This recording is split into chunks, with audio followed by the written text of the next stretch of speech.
Hello friends, வணக்கம். எப்படி இருக்கிறீங்க? எல்லாம் நல்லா இருக்கிறீங்களா? நான் இன்றைக்கி பால் பாயசம் செய்ய போகிறேன். வாங்க எப்படி செய்யலான்னு வாங்க பார்க்கலாம். நான் 3/4 கிண்ணம் ஜவ்வரிசி ஊற வச்சுக்கிறேன். ஏற்கனவே ஒரு 20 நிமிஷம் ஊறுதுங்க. இப்போ எப்படி வாங்க பால் பாயசம் செய்யலான்னு வாங்க பார்க்கலாம்.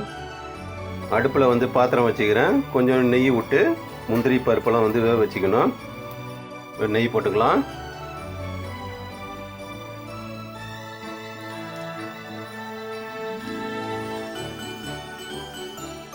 இப்போ நெய் காஞ்சிட்டு முந்திரியை போட்டுக்கிட்டாங்க. இப்போ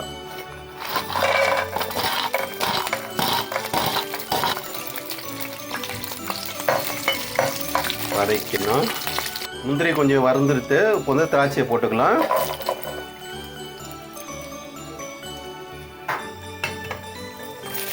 கிண்டி விடணும் நல்லா.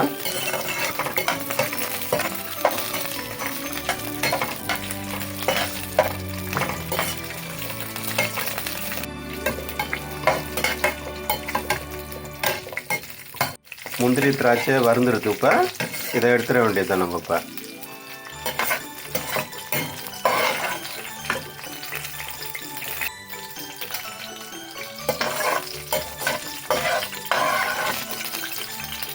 முந்திரி திராட்சையை வறுத்து எடுத்துட்டோம். இப்போ அதே நெய்யில் சேமியா போட்டு வறுத்து எடுக்க போகிறோங்க.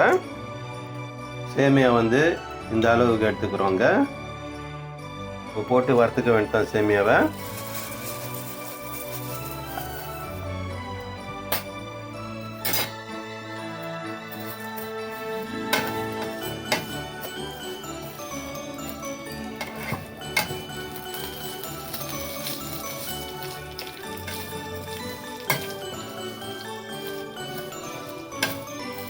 சேமியா லைட்டாக வதங்கிட்டு இப்போ எடுத்துகிட்டு போகிறோங்க.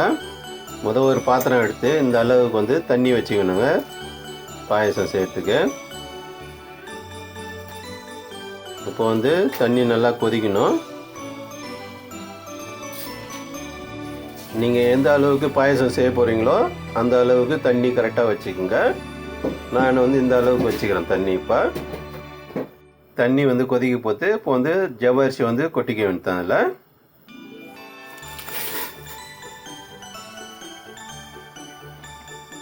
லைட்டாக கிண்டி விடணும். சுடு தண்ணியில் ஜவ்வரிசி கொஞ்சம் நல்லா வேகணும். அப்போ தான் நல்லா இருக்குங்க.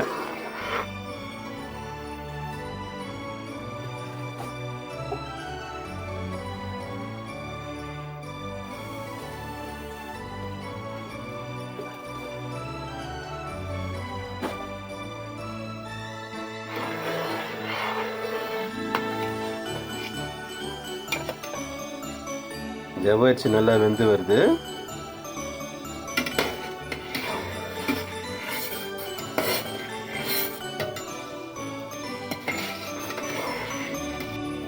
ஜவ்வரிசி நல்லா வெந்து வந்துட்டு கண்ணாடி பதம் இந்த அளவுக்கு வந்தால் போதும். இப்போ நம்ம பாலை ஊற்ற போகிறோங்க. இப்போ இதில் 1 லிட்டர் பால் ஊற்ற போகிறோம்.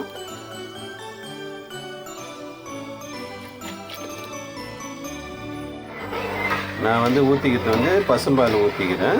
1 லிட்டர் பால். இப்போ பால் ஒரு கொதி வரட்டும். இப்போ இதிலே கொஞ்சம் நெய் போட்டுக்கணுங்க.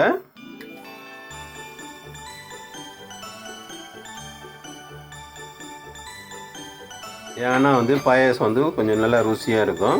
அதுக்கு தான் போட்டோம் நம்ம நெய். பால் நல்லா கொச்சி வருது. இப்போ சேமியா போட போகிறோம்.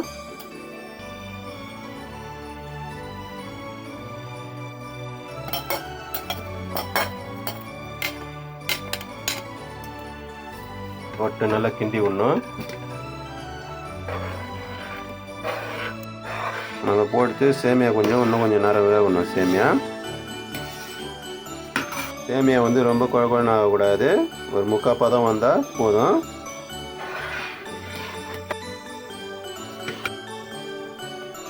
தூள் உப்பு கொஞ்சமாக ஒரு பிஞ்ச் அளவுக்கு போட்டுக்கணுங்க. எதுக்குன்னா நல்லா ருசியாக இருக்குங்க போட்டால். சேமியா ஒரு 3/4 பதம் வந்துட்டு இப்போ சர்க்கரையை போட்டுக்கணுங்க. சர்க்கரை வந்து 1.5 டம்ளர் போடணும். சர்க்கரை நான் 1 டம்ளர் எடுத்துக்கிறேன். இன்னும் ஒரு 1/2 டம்ளர் போடணுங்க. இன்னும் ஒரு 1/2 டம்ளர் சர்க்கரை கொட்டிக்கலாம். கிண்டி விடணும் நல்லா.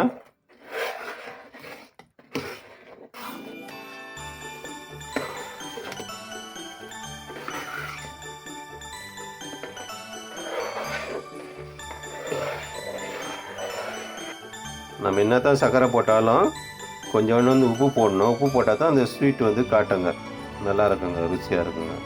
இப்போ வறுத்த முந்திரி பயிறு திராட்சைலாம் அதை வந்து இப்போ வந்து இதில் போட்டுக்கணும். முந்திரி பயிறு திராட்சைலாம்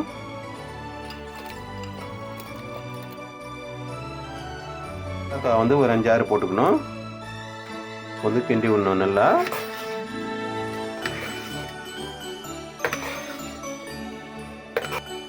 சூப்பரான பால் பாயாசம் ரெடி ஆகிடுது. வாங்க எப்படி சாப்பிட்டு பார்க்கலாம் எப்படி இருக்குதுன்னு. பால் பாயாசம் ரெடி ஆகிடுதுங்க. வாங்க ஒரு கிண்ணத்தில் ஊற்றி காட்டுறேன் பாருங்கள்.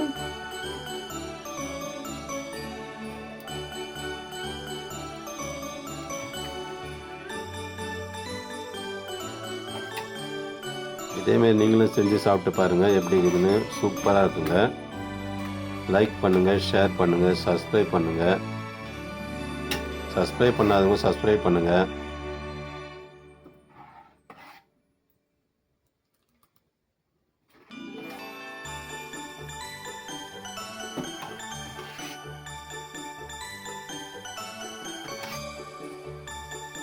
பால் பாயாசம் ரெடி ஆகிடுது. இதேமாரி செஞ்சு சாப்பிட்டு பாருங்கள் நீங்களும். லைக் பண்ணுங்கள், ஷேர் பண்ணுங்கள், சப்ஸ்கிரைப் பண்ணுங்கள். சப்ஸ்கிரைப் பண்ணாதுங்க. சப்ஸ்கிரைப் பண்ணால் தான் நான் போட முடியும். அடிக்கடி வீடியோ போட்டால் நீங்கள் பார்க்க முடியும்.